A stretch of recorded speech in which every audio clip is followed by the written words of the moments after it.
Hello and welcome to week 1 of the Wall of Stitches crochet along. I am so excited to finally be getting started this. It's been a design that's been on my plate for several months and I'm so glad that I can finally start sharing it with you.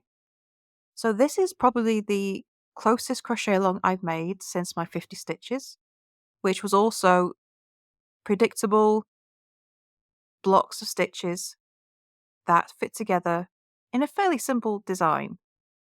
So at the end of this crochet along, you'll have 48 different pieces, and we're going to make them over 25 weeks. And so every week we have 2 different pieces, but each piece will have its own video so that they're not silly long and easy to keep up with. And for all the pieces, you're going to be using a 4.5mm hook. That does come with the caveat of if your tension allows for it. If you can keep your tension consistent through your pieces, you'll use the same hook. But if you crochet quite tightly for single crochet stitches, you may find you need to go up a size for these ones. So our first piece of the crochet along is a single crochet based piece. So just have a think about your tension, and I have more to say about that in the blog. That link is beneath this video, so take a look if tension is an issue for you. But don't be afraid to play around with your hook size, as you need to make sure that your pieces come out similar sizes. So let's get started with our first piece. So the Flying Birds is a single crochet based piece, and it uses diagonal spike stitches to create the look of birds flying on the front of your fabric. So to get started with this piece, you're going to need to make a foundation chain of 66. So for the Flying Bird stitch, we're going to start in the 3rd chain from our hook. So the turning chain is going to start as count as our first stitch of the row, so I've marked that first chain. Then the 3rd chain from my hook, I'm just going to make a single crochet. Okay, and then for row 1, it's just single crochet in every stitch across.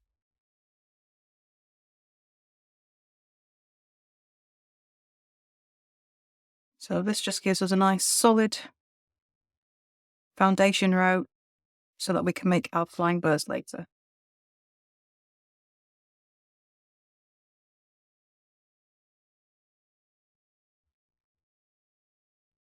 It's going to get on my nose, I'll just put in there. The only problem with using bobby pins as stitch markers is that do tend to make a bit of a noise on the tape. But I've still found them to be the best stitch markers there is, so we'll put up with the noise. Okay. So we've got a rather long repeat for this stitch. Almost there.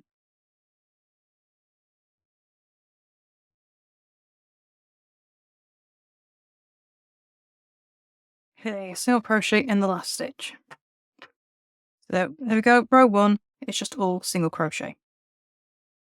So now we're going to turn, chain 1, and make a single crochet in the first stitch of the row. I'm just going to grab another stitch marker.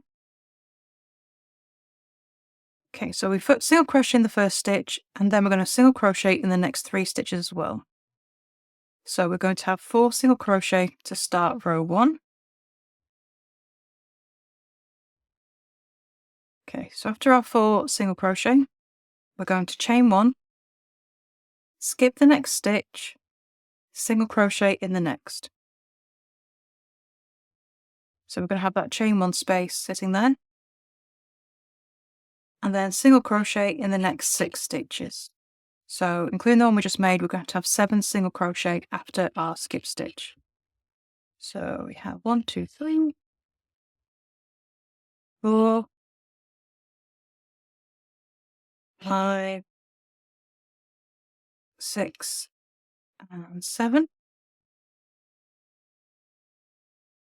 Just grab some more yarn, and then we do the same again. Chain 1, skip the next stitch, single crochet in the next. So between every chain 1 skip stitch, you will have 7 single crochet. And you repeat that until you get to the end of the row. Okay, so I've got 7 single crochet, chain 1, skip a stitch, single crochet in the next stitch. So I've now got 3 stitches left, and I'm going to take a single crochet in each of those stitches. And the last one goes into the top of that turning chain. Okay, so that last chain 1, skip 1 happens in the when you've got 5 stitches left. So chain 1, skip 1, and then single crochet in each of the last 4 stitches. And that's row 2. So row 3. Turn, chain 1, make a single crochet in the first stitch of the row, and then single crochet in every stitch across. So the flying bird stitch is all single crochet based, and you've got 2 rows of single crochet in between each row of birds and the setting up row. So rows 3 and 4 are all single crochet, and then row 5 we can make our birds. So when you're doing your single crochet, when you get to the chain 1 space, just make a single crochet into it. So it opens up your space nicely like that. And then carry on making single crochets.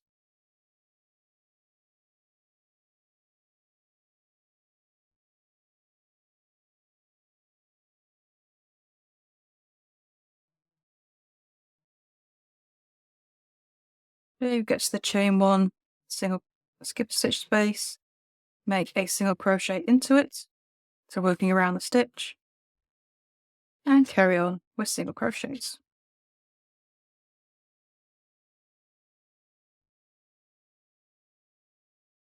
Okay, so that's row 3. I'm going to turn, chain 1, and row 4 is again a row of single crochet. So single crochet in that first stitch, and then single crochet in every stitch across.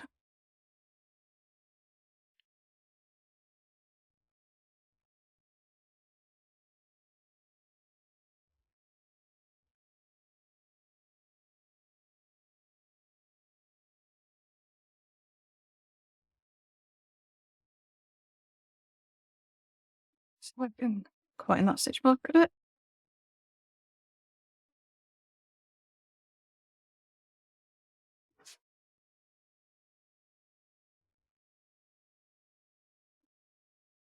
Flying birds is it's an easy stitch to make, and it's quite nicely repetitively soothing, and it does look good when you finished it. Just finish with a single crochet row, and then we can make our birds.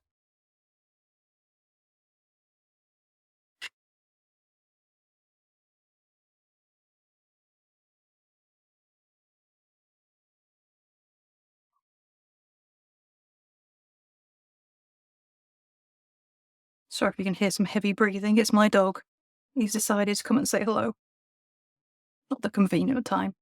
Right, end of row 4, return, chain 1, and you're going to make a single crochet in the first stitch of the row. Bring my stitch marker up. So after we made our first single crochet of the row, we're going to single crochet in the next stitch as well.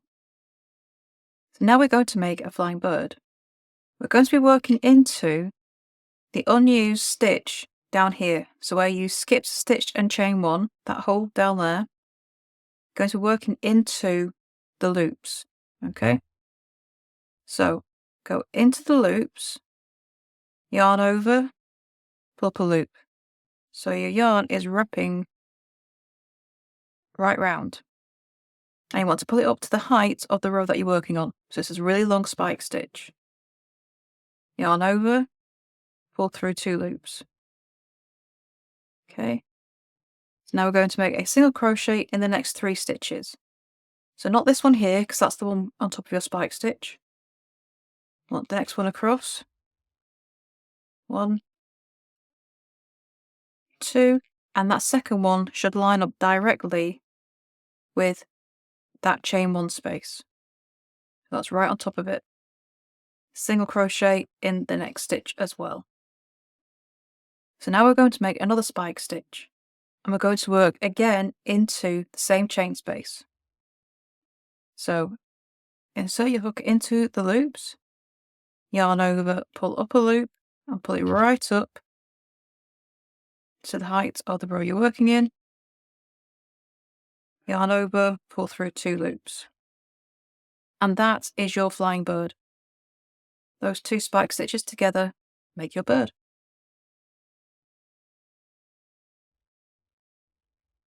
Okay, so we don't work into the stitch next because that's the stitch your spike stitch is sitting over.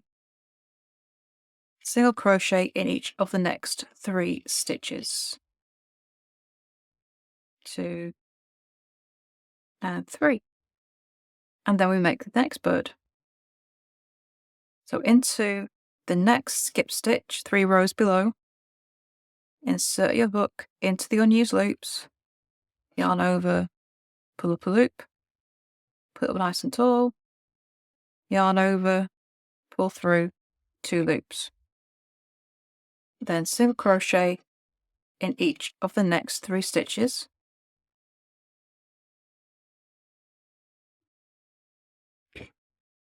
And then we make the second half of your bird. Back into the same loops that you made your last spike stitch, yarn over, pull up a loop, nice and tall, yarn over, pull through 2 loops. Then a single crochet in each of the next 3 stitches. And you make this repeat across your row. So we've got one more for this one. Into the unused loops, 3 rows below, yarn over, pull up a loop, nice and tall, yarn over, pull through 2 loops. Make a single crochet in each of the next 3 stitches. And then we'll complete our bird with another spike stitch in the same chain space as the last one. And then make a single crochet in each of the last 2 stitches of the row. And they're real flying birds. So if any of them you come across like this, you just run either nail or your hook down the middle, they will untangle themselves. And that's a flying bird stitch. So to complete your flying birds piece, you're going to be repeating rows 2 to 5 until you have 13 rows. Then for row 14, you're going to finish off by just making a final row of single crochet. So you're going to have 14 rows in total for this piece. Once you finish row 14, you can cut off and weave in your ends, and then you need to add a border. So all the pieces have a 3-row border and it's all single crochet. So for this piece, you're going to make a single crochet in each stitch across the top and bottom and into the side of each row going down. So you'll have 14 stitches on the small sides and 65 stitches across the top, plus an extra stitch in each corner for your turn. So if you need to see how to add the border on, there is a separate video for that. You can click the link that appears on your screen, or the link is beneath the video in the description as well. Once you've added your border, you can cut off and weave in your ends. And this piece is our first one, and it will be in the left bottom corner. So you can see that in the diagram in the video. And then once we finish this, it's time to move on to our next piece for week 1, which is the bead piece. So to go to that video, you can click the link on your screen. You can go to the playlist for Wall of Stitches, it is in there. or you can click the link beneath the description. All the links you will always need will always be in the description if they don't pop up on the screen. So, let's move on to piece 2.